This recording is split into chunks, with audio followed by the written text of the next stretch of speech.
느헤미야 9장 1절부터 22절까지 본문으로 더 나은 시대를 위한 더 깊은 신앙의 비결이라는 제목으로 하나님 말씀 증거하겠습니다. 우리가 어떤 분야나 뭐 공부나 기술이나 여러 가지 산업이나 이런 부분에서 더 성장하려면 고도화, 더 깊은 기술, 더 높아진 실력, 그러니까 업그레이드가 될 필요가 있어요. 관심이 있을지 잘 모르겠지만 우리나라가 이제 4.5세대, 비행기가 현재 5세대 시대라고 그래요. 레이더에 안 걸리는 5세대 시대라고 그러는데, 저희 나라 4.5세대를 만든 KF-21, 만들 수 있는 세계에서 9번째 국가예요. 근데, 나머지 다 국산화가 가능한데, 지금 엔진이 가장 고급 기술이에요. 엔진을 아직 국산화하는데 못했습니다. 2030년쯤 되면 국산화 가능하대요. 그러니까 엔진이 굉장히 고급, 높은 기술, 이 전체에서 가장 기술이 진보가 필요한 것이라고 그러더라고요. 근데 아직 우리나라는 기술적 한계가 있다. 자, 이걸 성공하면 비행기 시대에 또 새로운 시대를 여는 거거든요. 우리 대한민국은. 영적 세계도 동일해요. 그러니까 우리가 어떤 하나님의 나라에 있어서 더 새로운 시대, 더 새로운 어떤 영역에 들어가려면 하나님께서 깊은 신앙으로 이끄세요. 한번 생각해 보세요. 노아, 시대가 바뀌잖아요. 노아를 통해서 역사를 이루시는 거잖아요. 모세 40년 동안 애굽에 있을 때 안 됐어요. 그 40년 애굽의 실력으로는 이스라엘 백성 이끌 수 있는 실력이 안 되는 거예요. 그러니까 40년 동안, 다시 광야에 40년 동안 모세의 신앙을 업그레이드 시킨 다음에 80세에 이스라엘 백성을 애굽에서 건져내는 일을 하는 것입니다. 여러분, 다윗도 사울 왕의 많은 핍박과 어려움으로 도피하는 삶을 살았어요. 그 도피하는 삶이 신앙을 굉장히 성숙하게 만드는, 다윗이 주님만 의지하게 되는 왕으로 이제 만들게 되죠. 그래서 이제 다윗 왕 때가 이제 새로운 어떤 사울 왕 시대가 지나서 새로운 왕의 시대로 들어가는 거거든요. 예수님도 똑같아요. 예수님도 그 깊은 신앙의 어떤 그 실력이 십자가를 지게 만들었고, 그리고 새로운 시대가 열렸어요. 그리고 우리 신약의 시대가 열린 거죠. 그런 관점에서 볼 때 느헤미야 9장은 되게 중요해요. 왜냐하면 새로운 시대로 발돋움하는, 이제 더 나은 시대를 도래하는 기 위한 더 깊은 신앙의 헌신을 하는 장이 9장이에요. 구조를 보면 세 파트로 나눠지는데, 첫 번째 1절부터 3절까지가 율법을 듣고, 4분의 1은 3시간 정도는 율법을 듣고 3시간 정도는 회개하고 경배하는 내용이 1절부터 3절이에요. 이런 그 분위기 가운데 레위인이 등장해서 회개의 기도, 결단의 기도를 이끕니다. 이 회개의 기도와 결단의 기도는 이스라엘 전 역사를 다루는 기도고, 학자들이 종종 이 기도를 시편 이외에 나타난 가장 아름다운 기도 중 하나다라고 얘기해요. 그럼 38절에 우리가 불순종의 결과로 이런 문제가 생겼구나. 언약에 순종하지 아니하고 이런 문제가 생겼구나. 그래서 언약을 순종하기로 결단하는, 그래서 서약을 해요. 도장을 찍어요. 인침. 그걸 맞춰요. 8장에도 회개하고 했지만 9장은 한 걸음 더, 즉 8장에서 백성들이 자발적으로 말씀을 듣고 회개하고 눈물 흘리면서 여호와를 인하여 기뻐하고 초막절 지키면서 이제 끝을 맺는데, 한 걸음 더 나아갑니다. 더 깊은 헌신으로 들어가요. 더 깊은 회개의 단계로 들어가거든요. 자, 이제 하나씩 좀 살펴보겠습니다. 더 나은 시대를 위해서 더 깊은 신앙가 필요한데, 하나님 그게 이끄시는 거예요. 1절 보면, 그 달 24일에, 자, 7월 1일 날 나팔절 날 모여가지고, 이제 이 말씀을 듣고 회개하는 일을 시작해서 7월 15일이 초막절이에요. 이스라엘 절기의 이제 마지막 절기가 초막절이거든요. 초막을 지으면서 추수를 감사하고 광야에서 이스라엘 백성 인도했던 그 하나님께 감사하는 그 초막절 8일 동안 초막절 지킨 다음에, 그 초막절은 7월 15일부터 22일이에요. 우리 추석 같은 거예요. 이번 추석이 한 7일이나? 그런 것처럼 8일을 쉬어요. 8일 동안 이루어지는 기간이거든요. 근데 23일 하루 쉬고 24일 날 다시 다 모였다는 거예요. 원래 이런 일이 없는 거예요. 근데 다시 다 모인 것입니다.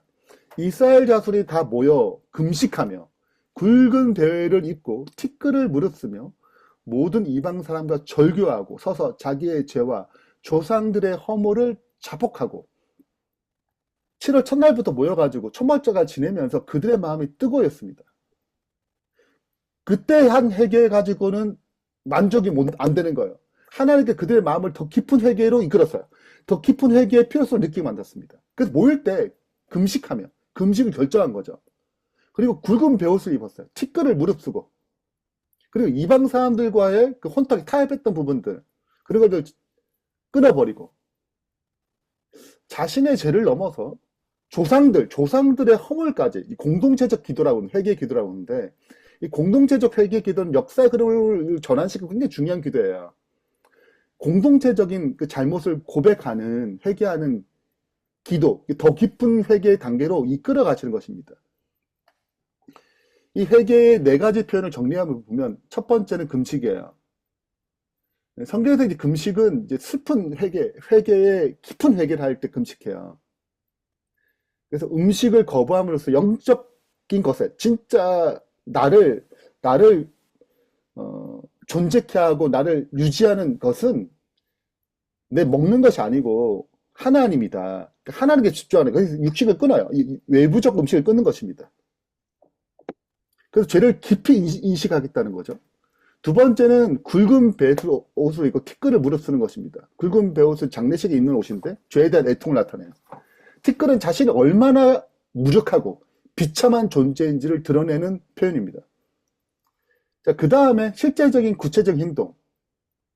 과거의 죄와 불순종의 근원이었던 세상과 타협했던 그런 어떤 신앙의 태도들을 끊어요.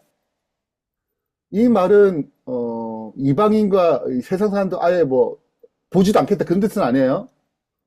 그들에게 주어졌던 그들과 관계를 맺어서 타협했던 신앙적 타협을 했던 그런 모든 모습들을 다 끊어버리는 것입니다. 마지막 네 번째가 개인의 죄뿐만 아니라 공동체적인 죄를 회개하며 더 깊은 회개의 단계로 넘어가는 이 모습이 이제 첫 번째 하나님께서 새로운 시대를 열기 위해서 그들 깊은 신앙의 단계로 이끌으세요. 두 번째는 더 깊은 회개는 반드시 더 깊은 말씀과 기도가 따라요. 3절에 보면 이날 낮 12시를 생각하면 12시간 생각하면 4분의 1은 3시간이죠. 그 초소에 서서 그 하나님 여호와 율법을 낭독하고 3시간 동안 말씀을 듣는 거예요. 말씀을 깨닫고 또 깨달으면 또 마음에 알게 되잖아요. 그 4분의 1, 약 3시간 동안 죄를 자복하고 그 하나님 여호와께 경배하는 일을 하는 것입니다. 그럼 4절부터 38절까지 레위인들이 이끄는 회개인데 여러분 한번 읽어보시고 다 읽어보시면 내가 읽어보시면 창조주 하나님부터 시작해서 지금 이 시대까지 지금 자신들 포로로 지금 잡혀있는 포로 귀환 이 시대까지 말씀의 깊은 통찰로 역사를 깊이 통찰하는 것으로 이 기도문이 나와요. 그러니까 하나님께서 레위인들 통해서 이 이스라엘 백성 전체 국민을 깊은 회개의 현장으로 들어가게 만드는 것입니다. 예수님께서 제 아들을 데리고 걸어가시면서 하신 말씀이 있어요. 사람들이 나를 누구라 하느냐 물어요. 그 제 아들이 뭐 선지자, 예레미야, 엘리야 이렇게 얘기를 합니다. 근데 베드로 얘기하죠. 주는 그리스도시요 살아계신 하나님의 아들이라고 얘기합니다. 이 고백이 네가 한 게 아니고 하나님이 주신 것이고 복이 있다라고 얘기하세요. 자, 그때 그 고백 예수님이란 분이 그리스도라고 우리가 기대하던 그 구주라고 고백했던 그때로부터 예수께서 뭘 말씀하시냐면 예루살렘에 올라가서 십자가에 죽으시고 고난하고 죽으시고 3일 만에 부활할 것을 제 아들이 처음으로 말씀하세요. 근데 베드로가 뭐라고 고백하냐면 베드로가 예수를 붙들어 항변해요. 주여 그리 마옵소서 이 일을 결코 죽게 미치지 아니하리이다. 제 아들을 더 깊은 데로 이끌어가는 거예요. 근데 지금 제 아들 따라가요 못 따라가요? 못 따라가는 거예요. 그래서 십자가상에서 예수님을 제대로 이해하지 못했어요. 왜 그분이 돌아가셔야 되는지. 예수님이 부활하는 후에 제 아들이 다시 나타나서 40일 동안 성경을 가르치고 승천하신 다음 10일 동안 그들이 회개하거든요. 그리고 오순절날 기독교가 탄생해요. 그러니까 만약에 이들이 이 십자가의 그 이유, 부활의 의미, 이 40일 동 같이 다 받은 다음에 충분한 인식을 가졌어요. 그전에는 이걸 가르쳐도 안 들리는 거예요. 그러니까 십자가를 못 따라가는 거예요. 그 다 도망가요. 자기 목숨 살려고. 베드로는 자기 목숨 때문에 예수님 부인하고 욕하고. 근데 부활 후에 가르침을 받은 다음에 달라져요. 제 아들이 회개하고 기독교로 열린 것입니다. 새로운 시대가 열렸어요. 그리고 기꺼이 자기의 목숨을 내놓습니다. 더 깊은 헌신, 새로운 시대가 열린 거예요. 그러니까 하나님께서 우리의 신앙을 깊은 데로 이끌어 가세요. 그래서 하나님께서 원하시는 역사, 또 우리 삶 가운데 새로운 변화, 이걸 이끌어 내시거든요. 그래서 그 시대가 내 삶의 주변이 더 큰 복으로 이어지도록 이끌어 가시는 것입니다. 그 이끌어 가시는 것에 반드시 더 깊은 신앙이 동반돼요. 정리를 하면서 제가 제자 훈련할 때 복음을 마치면서 이것으로 마무리하는데, 로마서 8장을 가리키면 이걸 마무리하는데, 이걸 다시 한번 정리하면서 마치겠습니다. 더 깊은 신앙의 과정은 동일합니다. 제일 먼저 거듭남이 이끌어서요. 성령께서 다시 태어나야 돼, 하나님의 자녀로. 네.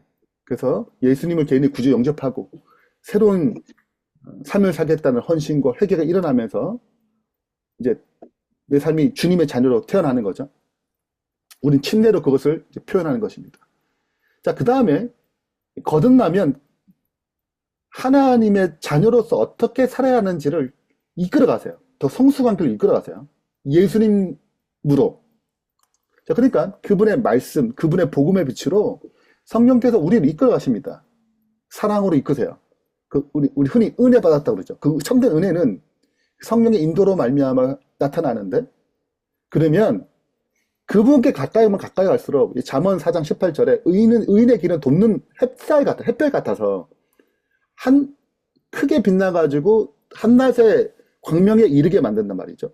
그러니까 가면 갈수록 더 밝아지는 것입니다. 그리 가까이 갈수록 더 밝아져요. 밝아지면 나타나는 증상이 뭐냐면 이게 점점 밝아지잖아요. 그러면 동시에 밝아지니까 전에 보이지 않던 죄를 알게 되고 죄의 깊이를 알게 돼요. 이게 그냥 찾아옵니다.